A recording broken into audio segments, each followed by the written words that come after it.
couple speakers told you a bit about the health side of the story. I'm going to talk a little about that. I'm actually going to talk about the economic side of the story, which my domain is in public health, but the economic part clearly intersects here. So I want to talk about the economic benefits of the Clean Air Act and other air pollution regulations. A lot of people think that there's a choice to be made between a clean environment and a healthy economy, especially during tough economic times, that we can't afford more environmental regulation. But multiple studies have shown that this is a false choice.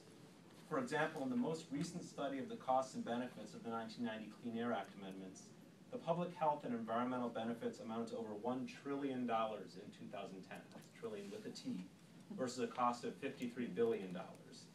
By 2020, the public health and environmental benefits increased to $2 trillion versus a cost of $65 billion. Stating it another way, every dollar we spend on controlling pollution under the Clean Air Act leads to $30 in health benefits.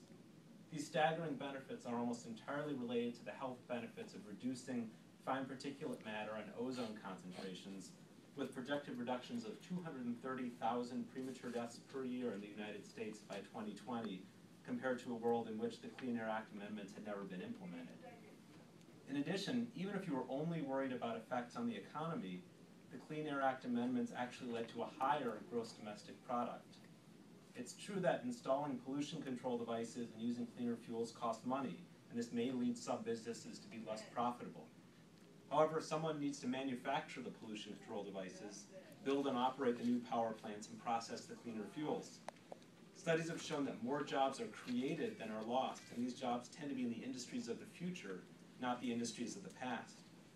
Plus, a healthier and longer living workforce is more productive, which grows the economy further. So once you account for the productivity of the workforce and the new jobs created, this outweighs any job losses. In other words, the Clean Air Act has provided a healthier population living in an economy with more jobs and more productivity, rather than a less healthy population with less economic growth and workers continuing in jobs of the past, not jobs of the future.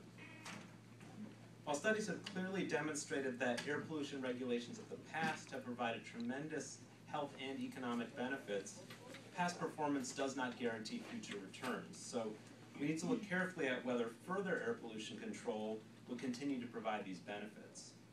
From a health perspective, researchers continue to show that there are health effects of pollutants like particulate matter and ozone at the levels we currently see here in Massachusetts and around New England.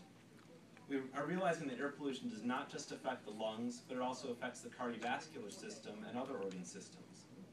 There are also a number of sensible strategies that have been shown to be cost-effective, but have not been fully implemented.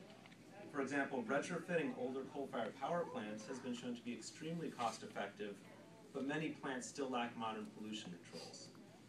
Retrofitting or replacing older diesel vehicles can provide health benefits at low cost and also reduce emissions of significant greenhouse gas.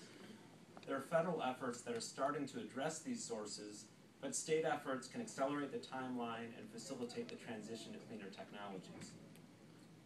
So the Clean Air Act continues to be an important vehicle to develop health protective standards and determine the most economically efficient way to meet those standards.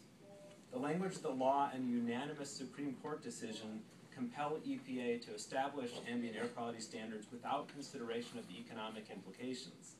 But states and regions can then devise the least expensive ways to attain the standards.